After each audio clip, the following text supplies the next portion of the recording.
Teman-teman semua, banyak orang salah paham soal pajak. Dikira pajak itu bulanan. Pajak penghasilan itu hitungannya tahunan. Nah, di sini ada skema pemajakan. Di negara manapun itu pada dasarnya sama, khususnya pajak penghasilan atau PPh. PPh itu selalu dikenakan dengan konsep tahunan atau yang kita sebut annual basis. Artinya apa? Pajak itu sebenarnya dihitung 1 tahun sekali, bukan harian, bukan mingguan, dan bukan bulanan. Periode pemajakan itu tahunan. 1 tahun pajak itu umumnya dimulai dari 1 Januari sampai dengan 31 Desember. Nah, itulah yang kita sebut 1 tahun pajak. Mayoritas wajib pajak, terutama yang menyelenggarakan pembukuan berdasarkan standar akuntansi keuangan, juga menggunakan periode yang sama, yaitu 1 Januari sampai dengan 31 Desember. Tapi perlu dicatat, tidak semua wajib pajak harus sama. Ada juga wajib pajak yang tahun bukunya berbeda, misalnya dari Juli sampai Juni, atau Juli sampai Juli. Dan itu boleh, tidak masalah. Artinya, tahun pajaknya mengikuti tahun buku tersebut. Namun, kalau kondisi normal, maka tahun pajak sama dengan tahun buku,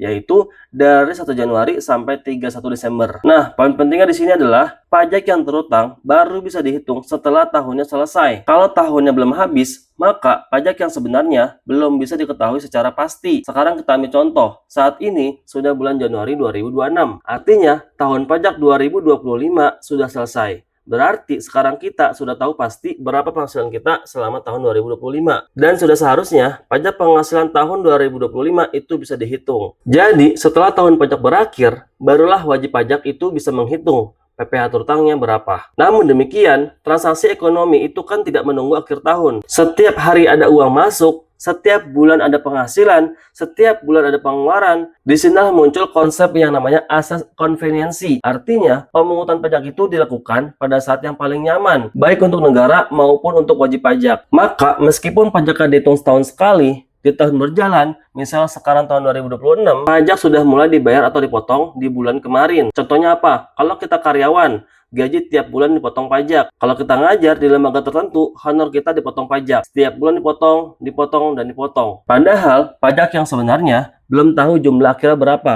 Kenapa? Karena penghasilan setahun penuh belum selesai. Pemotongan itu dilakukan berdasarkan tarif dan ketentuan yang diatur undang-undang sebagai pembayaran pajak di muka. Nah, pembayaran pajak di tahun berjalan ini ada 2 mekanisme. Yang pertama ialah dibayar sendiri oleh wajib pajak, dan yang kedua dipotong oleh pihak lain. Contoh dibayar sendiri itu seperti apa? Misalnya saya tahu tahun sebelumnya pajak terutang saya 24 juta rupiah. Maka di tahun berjalan saya akan mengangsur pajak tiap bulan. 24 juta dibagi 12 bulan berarti 2 juta per bulan. Saya setor 2 juta, 2 juta, 2 juta sampai 1 tahun. Ternyata setelah dihitung di akhir tahun pajak 2025, pajak terutang saya bukan 24 juta, tapi 30 juta. Artinya apa? Artinya nanti saat lapor SPT tahunan, saya tinggal bayar kekurangannya. Sebaliknya, bagaimana kalau ternyata pajak terutang saya hanya 20 juta, padahal selama tahun berjalan, saya sudah setor 24 juta. Maka terjadi kelebihan bayar sebesar 4 juta.